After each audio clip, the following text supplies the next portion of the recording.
around. Very Hello. nice. Can I just try something? I'm just going to put the headphones in. Okay.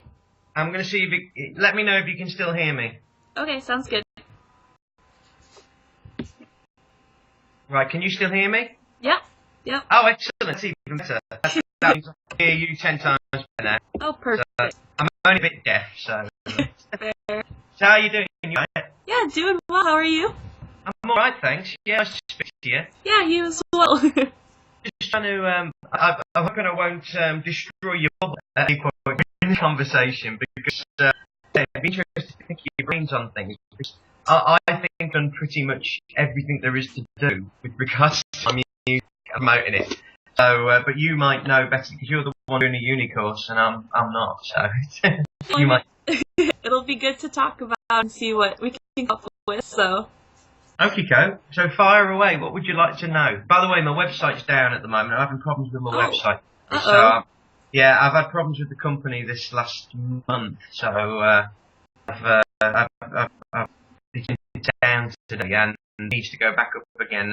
They took my money, but they don't seem to have done the job properly. So you probably will be able to see my website at the moment. All right. Well, make any reference if you need. So, sorry about that. No, all right. I'm sorry that's not working for you. Yeah, these things happen. It's shit happens. But never mind. So yeah, what would you like to know? Is there anything you? Just want to start with some basic background information. Just start by telling you a little bit about you, what got you interested in music, and how did you decide to pursue the career in the industry? Money. Money, yeah. That was it. I was a musician. Always got music, so that was a talent. Like anybody has their natural leaning, and unlike everybody else, I wasn't prepared to sit in a day job. So I just went out and got gigs and kept gigging, and that's literally it. There's no other. There's no sob story. There's no great formula. I just literally went out and got gigs and kept getting gigs and kept paying the bills. When the bills went up, my fee went up a little bit more, but I still don't earn a lot, but I earn enough just to get by and make a living. So there's literally, that's it. My music is a job, literally. I don't.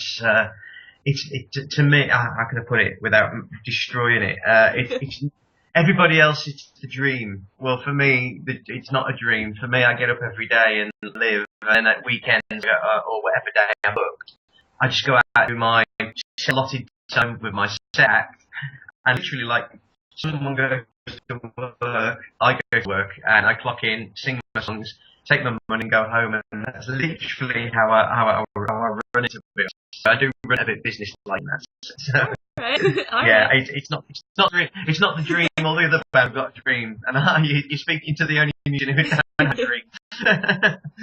So, well, tell me about how did you get your first gig? I picked up the phone, yeah. rang the place up, and said I would like literally. I know it sounds half, but that's all. I picked the phone up and said, I have a gig, please. And they said, what date have you got? You want? And I gave them a diary of dates, made it sound like I had a lot more dates than I did, which I didn't. And they said, great, okay, how much? And I went in, and off we went. And I did a gig, and then somebody saw me there, and then I did the sort of gigs, and people in those gigs, and it just rolled to the point where I joined other shows and did other things as a musician, working for other people's theatre shows and things. That came about by fluke, through knowing people who knew people.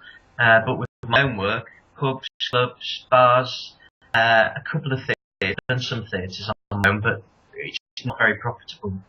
Unless you're going to fill them out, it's not worth doing them. And I learned it wasn't worth doing because I didn't fill them out because there were no so. That's basically it, yeah. Alright, fair enough. So, do you have any, favorite musicians or, sources of inspiration for music? Yeah, oh, definitely, I have those. Everybody's got the people who start them off. Loads.